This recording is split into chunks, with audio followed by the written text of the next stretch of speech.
बिस्मिल्लाहिर्रहमानिर्रहीम। आज की इस वीडियो लेक्चर में हम डिस्कस करने जा रहे हैं कम्प्लेक्स एनालिसिस में continuity of a complex function. तो continuity of a complex function के बारे में आज हम डिस्कस करेंगे। लास्ट वीडियो में मैंने आपको लिमिट ऑफ कम्प्लेक्स फंक्शन के बारे में बताया था कि हम किस तरह किसी भी फंक्शन का लिमिट फाइंड करेंगे। तो यहाँ पर कंटिन्यूटी का कंसेप्ट यूज़ करेंगे कि कंटिन्यूटी का हम किस तरह प्रॉब्लम सॉल्व करेंगे। तो let f object be complex to valued function. ये इफ ऑब्जेक्ट कोई फंक्शन है डोमेन डी में कंटेनिंग जेड नॉट हो। कंटेनिंग जेड नॉट मीन ये एक नंबर है, ये इसके डोमेन में है। Then f object is said to be continuous at the point z naught हो। ये कंटिन्यूस होगा जेड नॉट पर, जेड नॉट पर कंटिन्यूस होगा। ये डिफिनीशन याद रखना। एफ और epsilon greater than zero there exist delta greater than 0 is such that if of z minus if of z naught less than epsilon whenever z minus z naught less than delta। तो ये definition याद रखना और इसको हम आगे भी use करेंगे। तो इस बात का मतलब क्या हुआ, ये भी वही कंसेप्ट है जहाँ पर हमने लिमिट डिस्कस किया था कि लिमिट ऑफ अ फंक्शन क्या होता है। तो ये भी वही कंसेप्ट है, लेकिन बात याद रखना कि हमारे पास यहाँ पर जो इफ ऑब्जेक्ट है तो इसको हमने डब्ल्यू से माना था, तो यहाँ पर हम इफ ऑब्जेक्ट से माने, तो दोनों का कंसेप्ट वही है, समझ गए। और ये डिफिनीशन याद करेंगे कि limit f object equal to f object naught के बराबर होगा। ये बात याद करेंगे, अगर आप गोटा करें तो अच्छा होगा। तो इसका जो गिवन फंक्शन है, अगर फंक्शन की वैल्यू जो गिवन लिमिट है, लिमिट की वैल्यू फंक्शन को पर एग्जिस्ट करेगा तो ये हमारे पास कंटिन्यूट होगा। अगर ये एग्जिस्ट नहीं करेगा, यानी अगर ये डिफाइन आ रहा हो ये फंक्शन, तो फिर हम कहेंगे कि ये कंटिन्यूट फंक्शन नहीं है। The limit of f as z approach to z naught is the same as the value of f at z naught. मैंने ये बात आपको बता दी। A function if of z is said to be continuous in a domain D if it is continuous at each of the domain। अगर कोई function है तो वो हमेशा क्या होना चाहिए, तमाम जो गिवन डोमेन है वो इसमें कंटिन्यू होना चाहिए। If a function if of z is not continuous at some point then it is called discontinuous function।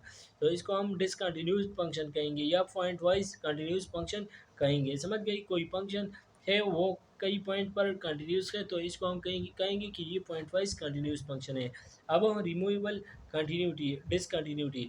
If ये हमारे पास इफ ऑफ जेड ये एक फंक्शन है exist then it is not equal to f of z not.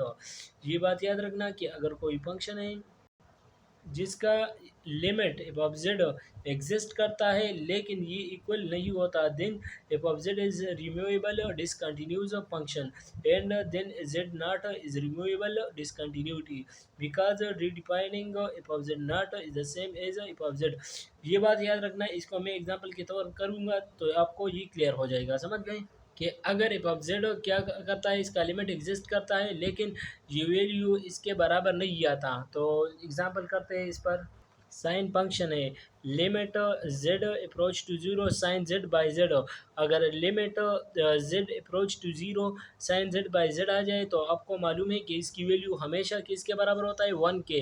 तो इसका limit exist करता है, मतलब क्या हुआ कि ये जो फंक्शन है ये हमेशा किसके बराबर होता है। आपने पढ़ा होगा कि limit z approach to zero या एक्स अप्रोच टू जीरो, आपने पढ़ा होगा कि ये इसकी वैल्यू हमेशा 1 के बराबर होता है।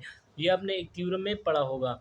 फिर अगर इसकी जगह हम लिमिट ज़ीरो डायरेक्टली पुट कर दे, यहाँ पर ज़ीरो पुट कर दो तो जेड की जगह यहाँ पर भी ज़ीरो हो जाएगा, यहाँ पर भी ज़ीरो। तो साइन ज़ीरो ज़ीरो के बराबर हो गया, ज़ीरो बाई ज़ीरो फॉर्म आ गया। साइन ज़ीरो किसके बराबर होता है, ज़ीरो के।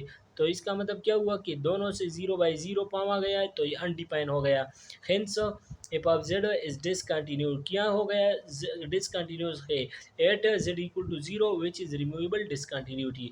तो मैंने आपको बता दिया कि अगर ये फंक्शन इसका लिमिट एग्जिस्ट कर रहा है 1 आता है और फिर जो लिमिट वैल्यू है अगर इस पर पुट कर दे तो ये ज़ीरो के बराबर नहीं, यानी ये अनडिफाइन आ जाए, तो ये बात याद रखना कि ये डिसकंटिन्यूड है और इस वैल्यू को हम क्या कहेंगे, रिमूवेबल डिसकंटिन्यूटी। समझ गई, ये बात याद रखना, ये बात इंपॉर्टेंट है।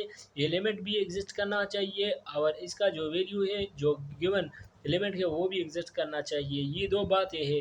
पहला बात ये हुआ कि एफ ऑफ जेड क्या होना चाहिए, ये एलिमेंट है एग्जिस्ट होना चाहिए, और जो इसकी वैल्यू है लिमिट की वैल्यू वो भी इस पर एग्जिस्ट करना चाहिए। तो ये दो बातें इसके लिए याद रखना इम्पोर्टेंट है, समझ गए। अब दूसरा फंक्शन दिया गया है, ये बात याद रखना, जो भी फंक्शन पोलिनोमियल हो तो वो हमेशा क्या होगा, कंटिन्यूस फंक्शन होगा। ये बात याद रखना इम्पोर्टेंट है। जो फंक्शन पोलिनोमियल होगा वो क्या होगा, कंटिन्यूस होगा। हम एफ ऑफ जेड लेते हैं जेड स्क्वायर हो, इस कंटिन्यूस हो, ये कंटिन्यूस है। अगर आप लिमिट पुट कर दें, ये आपको मालूम है कि ये पोलिनोमियल फंक्शन है, तो ये क्या होता है, हमेशा कंटिन्यूस फंक्शन होता है। फिर यहाँ पर अगर जेड नाट पुट कर दे तो ये भी एग्जिस्ट करता है। क्यों, क्योंकि यहाँ पर जेड नाट और जेड की वैल्यू दोनों सेम आता है। अब बी नंबर क्वेश्चन दिया गया है, अगर f of z split function दिया गया है, f of z equal to z square है, और ज़ीरो पर अगर z equal to z naught put कर दे तो ये इस पर ज़ीरो आता है। यानी यहाँ पर अगर जेड नाट दिया गया है और इस पर ज़ीरो पुट कर दे तो वो क्या आता है, ज़ीरो आता है। तो यहाँ पर देख लें, अगर जेड नाट के बराबर नहीं है, यहाँ पर देख लें, अगर जेड नाट के बराबर नहीं है तो वो जेड स्क्वायर आता है, और अगर z equal to z naught put कर दे तो वो ज़ीरो आता है। तो यहाँ पर ये बात याद रखना, तो एक पर जेड स्क्वायर आता है और बल दूसरे पर ज़ीरो आता है, where z naught equal to zero है, ये बात याद रखना। अब क्या करेंगे, नाउ लिमिट को पुट कर दो, तो इसको हम प्रूव करते हैं किस तरह है। तो लिमिट डायरेक्टली जब पुट करेंगे तो वो जेड नाट आता है, तो पहला तो प्रूफ हो गया। दूसरा पर पुट करते हैं in f of z naught equal to zero, अगर इसको हम ज़ीरो पुट कर दे तो क्या आता है, तो 1/2 दे पुट कर दे तो 1/2 को अगर आप देख ले तो 1/2 को देख ले, पहले जब हमने ये वाले पुट कर दिया तो वो जेड नॉट आता है, यानी लिमिट पुट कर दिया तो वो जेड नॉट स्क्वायर आ गया। अब एफ ऑफ जेड नॉट को अगर हम ज़ीरो पुट कर दे तो वो क्या आता है, तो जब ज़ीरो पुट कर दिया तो वो दोनों सेम नहीं आते।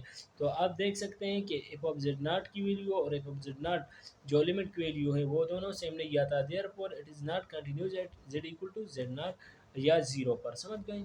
इस तरह एक और फंक्शन दिया गया है, discuss the continuity f of z z square -4 at z equal to z. आपको दिया गया है, क्या दिया गया है, तो वो ये 2 है, तो 2 पर आप चेक करेंगे, समझ गए। 2 पर चेक करेंगे, अब z naught equal to z naught है, तो अगर आप इसको डज नाट एग्जिस्ट, किस तरह एग्जिस्ट नहीं करेंगे, क्योंकि यहाँ पर अगर जेड नाट की वैल्यू पुट करेंगे तो वो क्या आता है, देख लें, लिमिट जब पुट करेंगे तो वो हमारे साथ 4 आता है। अब अगर 2 पुट कर दे तो यहाँ पर अगर 2 पुट कर दे तो वो ज़ीरो आता है, यहाँ पर भी ज़ीरो आता है और यहाँ पर भी 0/0 फॉर्म आता है। तो इसका मतलब क्या हुआ कि f of z naught equal to does not exist, तो इसका मतलब ये हुआ कि ये हमारे पास रिमूवेबल कंटिन्यूटी है एट जेड इक्वल टू 2 पर। तो अगर आपको ये वीडियो पसंद आ गई तो प्लीज़ लाइक करें, शेयर करें अपने दोस्तों के साथ। Thanks for watching this video.